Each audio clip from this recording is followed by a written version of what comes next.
In this week's writing hack, I'll share with you a couple of ways that you can create email openings that build trust. The opening of your email is so important because it's like that initial handshake when you walk into a live meeting. You want to establish immediately that you're likable and that you're trustworthy. And two simple ways that you can do that are to, first of all, show that you've listened to your audience's priorities, and secondly, to invoke the principle of consistency, to encourage your reader to recall what they've agreed to or how they've behaved in the past so that you can keep leading them along that path. So I'll give you a couple of examples of each of these techniques. So how do you show that you've listened? Well, there are a couple ways you can do that. One of my favorite ways is to express thanks for an opportunity to learn about what matters to your audience. So I might say, thanks for taking the time to describe your new workflow to me. Notice here that the thanks is for something very specific, not just thanks for taking the time to meet on Tuesday.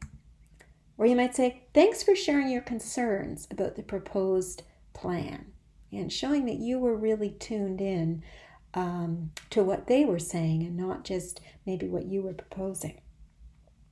The second way you can show that you've listened is to confirm your understanding. So this is a typical kind of active listening move that you would use in a face-to-face conversation.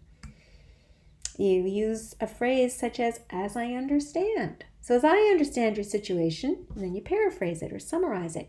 You're looking for an immediate fix that will buy you time to create a longer-term solution. Or you might say something like, if I heard you correctly, at this point you and your team could mainly use a hand with implementation, not strategy. Now you might say, gee, Dawn, that last example sounds a little tentative. It's intentionally tentative because part of building trust is giving the impression that you are creating an opening for conversation, right? That's how trust develops, through conversation, through back and forth.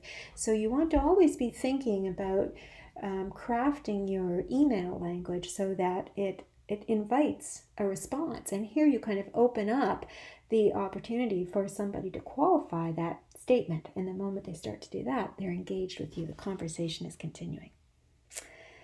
So the second way you can create an email opening that builds trust is to invoke the principle of consistency. And I'll suggest a couple of ways you can do that. So one way is to establish agreement. So as we agreed, I'll send the project plan by next Tuesday. Remind them that they were part of that decision. Softer approach might be simply to say something like, as we discussed, the specifications will need to include a glossary for non-technical team members. Note that we there is really important. So if you simply say, as discussed, there's not that same sense that that other party was part of this decision, right? It's a reminder that, this is what you said. You were part of that. Okay. The second way you can invoke the principle of consistency is to echo the audience's words. When I'm in a meeting, I'm paying really close attention to language that the audience uses to describe a situation or a desired solution. For instance, as you put it, now is the perfect time for a 3-point pivot. So I might have gone in using quite different language. I might have talked about a revamp or a change in direction or a shift.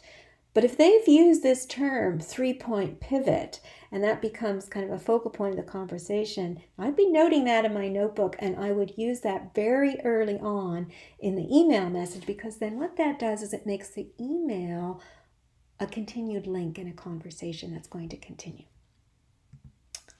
Or that phrase, as you mentioned, comes in handy. So as you mentioned, a mere splint won't do much good at this point. The situation calls for reconstructive surgery. So here the quotation marks are, again, reminding the audience that, I was listening to you. These were your words. This is what you said. So now we're just building on that.